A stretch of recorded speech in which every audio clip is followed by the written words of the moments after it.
Hello friends, Bengal job study সংবাদ চ্যানেলে আপনাদের সকলকে জানাই স্বাগতম। আজ এক্ষুনি মাত্র বা খবর অনুসারে রাজ্য কেন্দ্র সরকারের তরফ থেকে উঠে এলো আজকের বাছাই করা 20টি গুরুত্বপূর্ণ সংবাদ। শুরুতে হেডলাইন, তারপরে বিস্তারিত খবর। আজ ছিল অগ্নি পরীক্ষা, কার হাতে থাকবে তৃণমূলের প্রতীকী, তা নিয়ে যখন চলছে একের পর এক আন্দোলন, এমনই সময় বিরাট বড় বার্তা। মমতা বন্দ্যোপাধ্যায় বার উঠে পড়ে লেগেছেন, নিজের দলকে বাঁচাতে মরিয়া। আর তার মাঝেই আজই শ্যামাপ্রসাদ মুখোপাধ্যায়ের জন্মবার্ষিকীতে এবার কংগ্রেসকে আক্রমণ অমিত শাহর। শ্যামাপ্রসাদ ইতিহাস ভুলিয়ে দিয়েছে কংগ্রেস শ্যামাপ্রসাদ রহস্য মৃত্যু তদন্ত করেনি।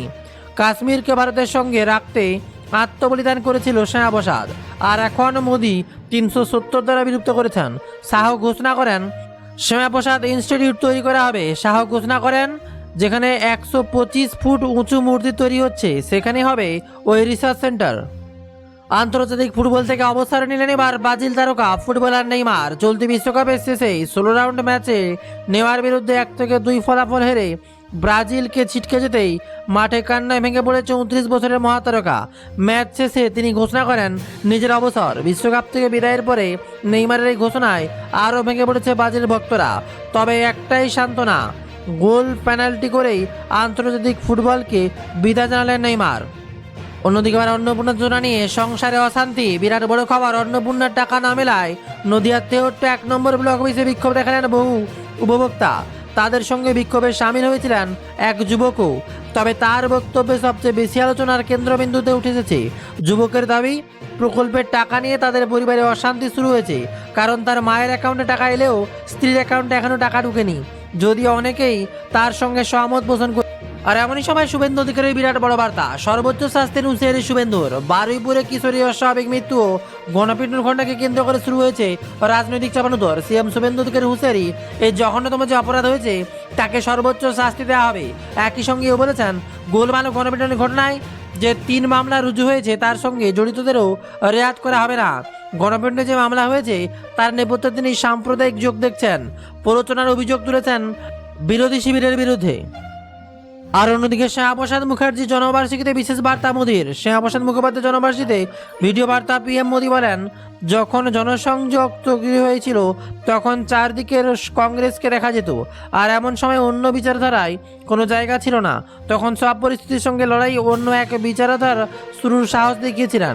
সময়ের সঙ্গে সঙ্গে কিছু বিচারধারার আকর্ষণ হারিয়ে যায়, কিন্তু শ্যামাপ্রসাদ মুখোপাধ্যায় এমন একটা আদর্শের বীজ রোপণ করেছিলেন, সেটা আজও রয়েছে। আর দিকে এবার নেমে পড়েছেন মমতা বন্দ্যোপাধ্যায়। মোমবাতি মিছিল মমতার। বারুইপুর কাণ্ডের প্রতিবাদে আজ সোমবার কালীঘাটে মোমবাতি মিছিল শুরু করলেন তৃণমূল নেত্রী মমতা বন্দ্যোপাধ্যায়। তার সঙ্গে রয়েছেন সাংসদ দোলা সেন, ডেরেক ও ব্রায়ান। যদিও মমতার বাড়ি গলি ঘিরে রয়েছে বিশাল বিশাল মহিলা পুলিশ, তাদের মিছিল আটকে দিল পুলিশ ও কেন্দ্র বাহিনী। তাতে উত্তেজনা ছড়ালো। তবে থেমে নেই বাংলার মুখ্যমন্ত্রী মমতা বন্দ্যোপাধ্যায়। সমস্ত পরিস্থিতিকে তোয়াক্কা না করেই এবার মোমবাতি মিছিলে সামিল হলেন খোদ বাংলার মুখ্যমন্ত্রী মমতা বন্দ্যোপাধ্যায়। এবার বিজেপির ক্ষমতা কতটা দেখে নিচ্ছেন তিনি। আর এমনই সময় শ্যামাপ্রসাদ মুখোপাধ্যায়ের জন্মবার্ষিকী উপলক্ষে কলকাতায় এলেন কেন্দ্রীয় স্বরাষ্ট্রমন্ত্রী অমিত শাহ। তিনি একাধিক কর্মসূচিতে অংশ নেবেন। বিমানবন্দর থেকে প্রথমে তিনি চলে যান ইকো পার্কে, সেখানে শ্যামাপ্রসাদের 125তম মূর্তির ভিত্তিপ্রস্তর শিলান্যাস করেন। সেখান থেকে চলে যান ভবানীপুরের শ্যামাপ্রসাদের বাড়িতে, তার মূর্তিতে মাল্যদান করেন অমিত শাহ। আর দিকে আবার কেন্দ্র থেকে এলো টাকা, বিকশিত ভারত জিরামজি প্রকল্পে কেন্দ্র থেকে 1264.49 কোটি টাকা পেল পশ্চিমবঙ্গ। কেন্দ্র কমান্ডার মন্ত্রী শিবরাজ সিং চৌহান বলেন, পশ্চিমবঙ্গ যে গ্রাম পঞ্চায়েতগুলোতে কাজ শুরু হয়নি সেখানে দ্রুত কাজ শুরু করতে হবে। জব কার্ড হোল্ডারদের যাতে দ্রুত টাকা পান সেজন্য সব রাজ্যকে আপাতত মোট 25,863 কোটি টাকা দেবে কেন্দ্র। আর এবারে মমতার পর হুমায়ুনের অবস্থা খারাপ, ভাঙছে হুমায়ুনের দল। আরও বিভাগে নওদার বিধায়ক হুমায়ুন কবির, ভাঙছে তাদের দল আম জনতা উন্নয়ন পার্টি। এবার দলে মুর্শিদাবাদের জেলা সভাপতির পদ থেকে ইস্তফা দিলেন বিজয় শেখ। তার অভিযোগ, লম্পটদের কথা মতো দল চলে, পদগুলোকে বিলিয়ে দেওয়া হয়। গতকাল রাতে ভিডিও বার্তায় তিনি দল ছাড়ার কথা ঘোষণা করেন। আজ তিনি পদত্যাগ জমা দেবেন বলে জানান। শুধু তিনি নয়, আরও 2 অঞ্চল সভাপতিও ইস্তফার কথা ঘোষণা করেন বলেই খবর সামনে উঠে আসে। আর এবার আরও এক বড় খবর সামনে, মঙ্গলবার বারুইপুর যাচ্ছেন সিএম শুভেন্দু অধিকারী। আগামীকাল মঙ্গলবার বারুইপুর যাবেন রাজ্যের মুখ্যমন্ত্রী শুভেন্দু অধিকারী। সেখানে গিয়ে নির্যাতিতার পরিবারের সঙ্গে সাক্ষাৎ করবেন তিনি বলেই নবান্ন সূত্রে খবর। ইতিমধ্যে দোষীদের ক্যাপিটাল পানিশমেন্ট বা ফাঁসি দেওয়ার হুঁশিয়ারি দিয়েছেন মুখ্যমন্ত্রী। বলেছেন, জঘন্যতম ঘটনায় 2 জনকে গ্রেপ্তার করা হয়েছে, 3 জনকে আটক করা হয়েছে। আইজির নেতৃত্বে আইসিটিফের কাজ করছে, পরিবার যা চাইছে তারই করার ব্যবস্থা করছে সরকার, এমনই খবর সামনে। আর এবার ফিল্ডে নেমেছেন মমতা বন্দ্যোপাধ্যায়। বারুইপুর কাণ্ডের প্রতিবাদে কালীঘাটে মোমবাতি মিছিল। বাংলার মুখ্যমন্ত্রী মমতা বন্দ্যোপাধ্যায়, বিরাট বড় খবর। প্রশ্নের মুখে এবার গৃহবন্দী তথ্য সামনে উঠে আসছে। বারুইপুরে 11 বছরের নাবালিকার নৃশংস নির্যাতন এবং খুনের ঘটনায় ইতিমধ্যেই কঠোর পদক্ষেপের আশ্বাস দিয়েছেন মুখ্যমন্ত্রী শুভেন্দু অধিকারী। বারুইপুরে নাবালিকা ধর্ষণ ও খুনের প্রতিবাদে এবার পথে নামলেন তৃণমূল নেত্রী মমতা বন্দ্যোপাধ্যায়। এদিনে বিকেলে কালীঘাট রোড, হাজরা রোড এলাকায় মোমবাতি মিছিল করেন মমতা বন্দ্যোপাধ্যায়। মমতা বন্দ্যোপাধ্যায়ের মিছিল থেকেই you want justice, justice for বারুইপুরের মতো বারে বারে স্লোগান ওঠে। এদিনে বিকেলে প্রথমে হরিশ চ্যাটার্জি স্ট্রিটে মমতা বন্দ্যোপাধ্যায়ের বাড়ির সামনে থেকে মিছিল শুরু করেন মমতা বন্দ্যোপাধ্যায়। যদিও প্রথম মিছিলকে হরিশ চ্যাটার্জি স্ট্রিটে আটকে যাওয়ার চেষ্টা করে পুলিশ গার্ডরেল সরিয়ে শেষ পর্যন্ত কালীঘাট রোডে মিছিল নিয়ে চলে আসেন মমতা বন্দ্যোপাধ্যায় এবং তার সমর্থকরা। ধীরে ধীরে মিছিল হাজরা মোড়ের দিকে এগোয়। বিকেলের ব্যস্ত সময়ে অবরুদ্ধ হয়ে পড়ে হাজরা মোড় চত্বর, যদিও হাজরা মোড়ে প্রচুর সংখ্যক পুলিশ মোতায়েন করা ছিল। গতকাল থেকে কালীঘাটপন্থী তৃণমূলের পক্ষ থেকে অভিযোগ তোলা হয়, পুলিশি ঘেরাটোপে মমতা বন্দ্যোপাধ্যায়কে গৃহবন্দী করে রাখা হয়েছে। যদিও এদিন সকালেই বারুইপুর নির্যাতিত নাবালিকার বাড়িতে যায় মমতাপন্থী তৃণমূলের প্রতিনিধি দল।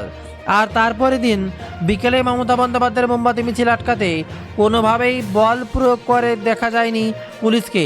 ফলে মমতা অনুরাগীরা তাকে কিসের ভিত্তিতে গৃহবন্দী করার অভিযোগ তুলেছিল, এবার সেই প্রশ্ন তুলতে শুরু করেছে বিজেপি নেতাদের একাংশ। আর এবার দেখব ভারতের প্রধানমন্ত্রী নরেন্দ্র মোদীর বার্তা কি বলেছেন, কিভাবে প্রতিকূলতাকে চ্যালেঞ্জ জানিয়েছিলেন শ্যামাপ্রসাদ মুখোপাধ্যায়। কলকাতার অনুষ্ঠানে তুলে ধরলেন প্রধানমন্ত্রী নরেন্দ্র মোদী, আর তার দিকে তাকিয়ে থাকলো গোটা দেশ। মোদীর কথায় শ্যামাপ্রসাদ মুখোপাধ্যায়ের জীবন একটা জন আন্দোলনের প্রেরণা জুগিয়েছিল। ভারতের এক দার্শনিক আন্দোলনের জন্ম দিয়েছিলেন। জনসংঘ যে সময় তৈরি হয় সেই সময় চারদিকে কংগ্রেসের জয় জয়কার, জনপ্রিয়তা ছিল, ভিন্ন ভাবধারায় কোনো জায়গা ছিল না। এমনই সময় কলকাতা শ্যামাপ্রসাদ মুখোপাধ্যায়ের ভার্চুয়াল বক্তব্য রাখেন প্রধানমন্ত্রী নরেন্দ্র মোদী। মিলন মেলায় এদিন সাড়ম্বরে পালিত হয় শ্যামাপ্রসাদ মুখোপাধ্যায়ের জন্মজয়ন্তী। উপস্থিত ছিলেন কেন্দ্রীয় স্বরাষ্ট্রমন্ত্রী অমিত শাহ। ভার্চুয়াল মাধ্যমে বক্তব্য রাখেন সেখানেই নরেন্দ্র মোদী। বক্তব্যের শুরুতেই প্রধানমন্ত্রী শ্যামাপ্রসাদ মুখোপাধ্যায়ের জন্মবার্ষিকীতে আজ স্মরণ করেছেন গোটা দেশ। দেশের চারপাশে যে বিচারধারা ছড়িয়ে পড়েছে তার বীজকে আজ স্মরণ করেছে দেশ। নতুন সংকল্পের পথে কিভাবে এগিয়ে যেতে হয়, শ্যামাপ্রসাদ মুখোপাধ্যায়ের জীবনযাপন কেমন ছিল, সে কথাও তিনি উল্লেখ করেন মোদী। কলকাতার অনুষ্ঠানে মোদী বলেন, আজকের এই কর্মসূচি থেকেই বার্তা দিচ্ছি, রাষ্ট্রবাদী সরকার হলে রাষ্ট্রনায়িকার সম্মান পায়। তাদের বিচারধারা দর্শন অনুযায়ী সরকার চলতে হয়। 2 বছর ধরে দেশের সরকার এই উৎসাহ পালন করবে। বাংলায় বিজেপি সরকার তৈরির পর এই উৎসবের জাঁকজমক বেড়েছে বলেই খবর। মোদীর কথায় শ্যামাপ্রসাদ বন্দ্যোপাধ্যায়ের জীবন একটা জন আন্দোলনের প্রেরণা জুগিয়েছে। ভারত এক দার্শনিক আন্দোলনের জন্ম দিয়েছে। জনসংযোগ যে সময় তৈরি হয় সেই সময় চারদিকে কংগ্রেসের জয় জয়কার, জনপ্রিয়তা ছিল, ভিন্ন ভাবধারায় কোনো জায়গা ছিল না। শ্যামাপ্রসাদ বন্দ্যোপাধ্যায় সেই প্রতিকূলতা চ্যালেঞ্জ করেই সংগঠন তৈরি করেছেন বলেই বিশেষ ঘোষণা করেন প্রধানমন্ত্রী নরেন্দ্র মোদী। আর এইমাত্র ময়নাতদন্তের রিপোর্টে ভয়ানক খবর, গোপনাঙ্গে আঘাত, মাথায় ক্ষত, জীবিত অবস্থায় ফেলা হয় জলে। ময়নাতদন্তের রিপোর্টে এবার ভয়ানক নৃশংসতার খবর সামনে ওঠে। খুন করে নয়, জীবিত অবস্থায় বস্তাবন্দি করে পুকুরে ফেলা হয় নাবালিকাকে। বারুইপুর কাণ্ডে ময়নাতদন্তের প্রাথমিক রিপোর্টে ছত্রে ছত্রে ভয়াবহ নৃশংসতার দিক ফুটে উঠেছে বলেই খবর। ভয়াবহ নৃশংসতা, অভয়াকাণ্ডের পর সেই ঘটনার পুনরাবৃত্তি বঙ্গে। ক্লাস 6-এর নাবালিকার সঙ্গে ঘটে গেল নারকীয় ঘটনা। গত শনিবার বান্ধবীর জন্মদিনে অনুষ্ঠানে যাওয়ার জন্য বাড়ি থেকে বেরোয়, আর সারাদিনের কেটে গেলেও আর তার কোনো খোঁজ পাওয়া যায়নি। অবশেষে রবিবার সকালে এলাকার একটা পুকুর থেকে উদ্ধার করা হয় নাবালিকার বস্তাবন্দি দেহ। অভিযোগ, ধর্ষণ করে খুন করা হয়েছে নাবালিকাকে। এরপর রীতিমতো অগ্নিগর্ভ হয়ে ওঠে পরিস্থিতি। তারপরে একের পর এক কাণ্ড। প্রশাসন দেহটি উদ্ধার করার পর ময়নাতদন্তের জন্য পাঠায়। সোমবার প্রাথমিক রিপোর্টে পাওয়া যায়, তাতে হুঁশ উড়ে যায় সকলের। খুন করে নয়, জীবিত অবস্থায় বস্তাবন্দি করে পুকুরে ফেলা হয় নাবালিকাকে। ময়নাতদন্তের প্রাথমিক রিপোর্টে ছত্রে ছত্রে ভয়াবহ নৃশংসতার চিত্র ফুটে উঠেছে। এই ঘটনায় গ্রেপ্তার হয়েছে মূল অভিযুক্ত। বারুইপুর থেকে মূল অভিযুক্ত আনন্দ সরদারকে গ্রেপ্তার করেছে পুলিশ। আনন্দ সর্দার সহ আরও 3 অভিযুক্তকে গ্রেপ্তার করা হয়েছে। এদের পাশাপাশি গ্রেপ্তার করা হয়েছে আরও 2 অভিযুক্ত, প্রভাস মণ্ডল ও দিবাকর সর্দার। মুখ্যমন্ত্রীর নির্দেশ ও 6 সদস্যের এসআইটি সিট গঠন করে বারুইপুরে তদন্ত নেমেছে পুলিশ। রিপোর্টে বলা হয়েছে, মৃত নয়, জীবিত অবস্থাতেই বস্তাবন্দি করে পুকুরে ফেলা হয় নাবালিকাকে, কারণ ফুসফুসে মিলেছে কাদা জল। খুন করার পর যদি দেহ ফেলা হতো তবে ফুসফুসে কাদা মিশ্রিত জল প্রবেশ করবে না, একমাত্র ডুবে মৃত্যু হলেই এটা সম্ভব। সুতরাং নির্যাতনের পর নাবালিকাকে যখন বস্তাবন্দি করে ফেলা হয় তখন সে বেঁচে ছিল বলে পুলিশের অনুমান। তবে জলে ফেলা বীভৎস অত্যাচারের শিকার হচ্ছে ষষ্ঠ শ্রেণীর নাবালিকা। ময়নাতদন্তের রিপোর্ট অনুযায়ী নাবালিকার দেহে আছে একাধিক ক্ষতবিক্ষত, গোপনাঙ্গে আছে আঘাতের চিহ্ন। কোনো ভারী কিছু দিয়ে আঘাত করা হয়, কারণ সেই ক্ষত সৃষ্টি হয়েছে বলেই অনুমান পুলিশের। যৌন নির্যাতন করে মাথায় আঘাত করার পর বস্তায় ভরে ফেলে দেওয়া হয় জলে। মৃত্যুর সম্ভাব্য কারণ হিসেবে চিকিৎসকদের 2টি কারণ উল্লেখ করেছেন: 1, আঘাতের বলে অতিরিক্ত রক্তক্ষরণ, এবং 2, জলে ডুবে শ্বাসরোধ করে মৃত্যু। এতেই ভয়ানক খবর, গোটা বাংলা আবারও মোমবাতি মিছিলে ব্যস্ত।